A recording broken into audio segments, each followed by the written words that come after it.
Welcome back. US-China ties could be headed for more stress after US Congress delegation met Tibetan spiritual leader Dalai Lama at his residence in Dharamshala. The delegation was led by US House Foreign Affairs Committee Chairman Michael McCaul and included former US House Speaker Nancy Pelosi. While the visit itself could irk China, which controls Tibet, the comments made by Nancy Pelosi against the Chinese President Xi Jinping could be seen as a major provocation.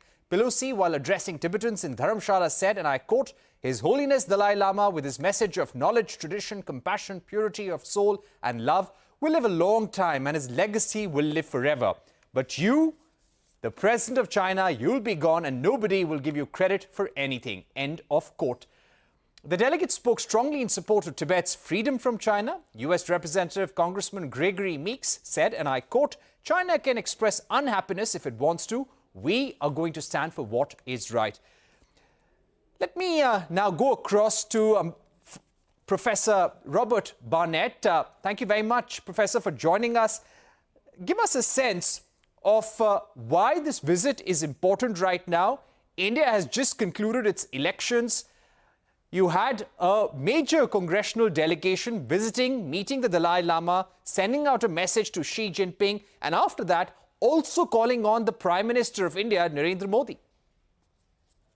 Yes, I think you're right. This is an important delegation. There have been many such delegations from America and other countries to meet the Dalai Lama in the past, but this one has some unique features, some of which you just identified. But as everyone here knows, we're looking at a very important geostrategic juncture when the US and India are recalibrating their relationship in response to a rising China.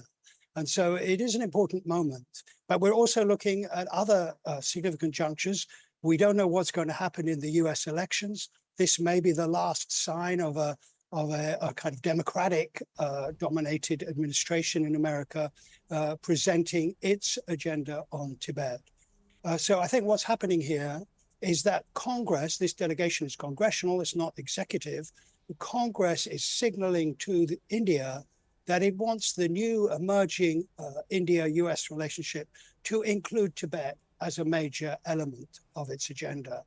And it's further signaling that it thinks that Tibet is a kind of weakness, a vulnerability for China that could be seen geostrategically as an advantage for India. I think that's the messaging fundamentally that's going on here. But it is quite significant and quite different from previous delegations. Now, the US Congress, Professor Barnett, has signed the Promoting and Resolution of the Tibet-China Dispute Act, which also approves of certain funding to counter disinformation from Beijing and counter China's narrative about its control over Tibet. Now, if President Biden were to sign this legislation, which China has been objecting to, what could be the possible ramifications? Well, you make a very interesting point here. You know, most complaints from Western countries about China's policies in Tibet have focused on the human rights issues. And I think to China, these are really just background noise. They're routine. China can refute them. Western countries have a very mixed bad record now on human rights anyway.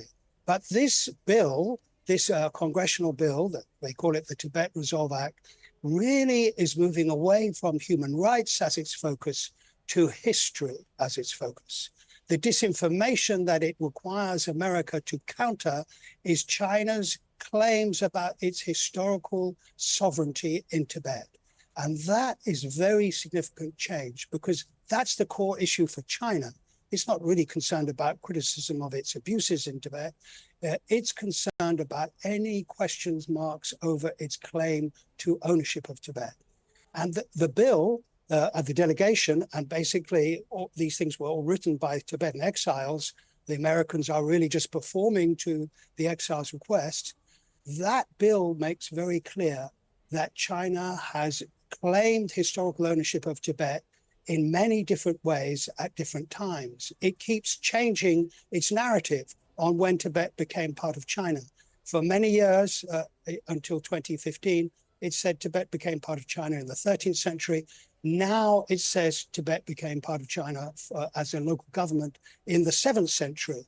So essentially, the Americans are saying to China, your story keeps changing. You keep moving the goalposts. We are going to go to our government and tell our government to de-recognize your historical claim, which you keep changing, even though we're not going to challenge or ask our government to challenge your current claim. So there's an interesting kind of division here between current sovereignty, which they're not disputing, the Dalai Lama isn't disputing, and historic claims, which is what China desperately wants other governments to accept. So this bill and this delegation has a more significant cutting edge to it than we've seen in the past. Right. Professor Barnett, we'd also like to ask you about the importance of India when it comes to the Tibet issue going forward, and also the succession to the Dalai Lama, the question around succession as well. Does this make India more important in future when it comes to developments between Tibet and China are concerned? Well, I think you're putting your finger on the key issue here. What's happening and what the Tibetan exiles under their new leader, Pemba Tsering, seem to be articulating is a completely new understanding of China's strategic position on Tibet. It's always been seen as very powerful, very aggressive, very assertive, and having all the cards. That's beginning to change now because of the succession issue and because of India. On the succession issue, China is saying that only it has the right to decide the next Dalai Lama. It doesn't have to make that claim. It was really an unforced error because in the past, when China has tried to appoint its own people as religious leaders in Tibet, it's always failed. Tibetans have never accepted those appointees. In effect, China can only pull off the claim to control succession if it gets credibility and support and endorsement from the Dalai Lama before he dies. That means it's now the Chinese who have to negotiate, the Chinese who need to negotiate with the Dalai Lama, and time is running out for them to do that. And the country that really determines the way talks might go is India. And I suspect that India is already playing a significant role in the back channel talks between the Tibetans and China. It's not America. America is not the major player here. America is a background signaler about what are key issues. India is moving into the central place over this issue. It will probably determine whether the talks go forward, if China goes ahead with talks, maybe even what they might contain, and what will happen to the Tibetan exile community after the Dalai Lama dies. So the issue is becoming more and more significant in terms of India's role and its significance in India's relationship with China. Right. Professor Barnett, US has a tense relationship with China. There is a trade dispute. There is a South China Sea dispute. India has a historical land boundary dispute with China as well. How does the Dalai Lama issue and Tibet give us some leverage over China? 2 years ago, Nancy Pelosi had visited Taiwan, and that had created outrage in China. Now you've got the visit to Dharamshala to meet the Dalai Lama. In future, in any kind of tense negotiations with China, how does this really help both India and the United States? Well, I don't think we should be asking or wanting the Indian government to make public statements about this kind of issue or to use megaphone diplomacy. I think the Indians are very skilled at doing these things behind the scenes. But behind the scenes, the Indians have an opportunity to say to China that the one thing that China is really weak on is its legitimacy claim in Tibet. And we have to remember that India in the 1980s, when it recognized following the 1962 war that Tibet was part of China, did not say those words. It very skillfully said the Tibet Autonomous Region is part of the People's Republic of China.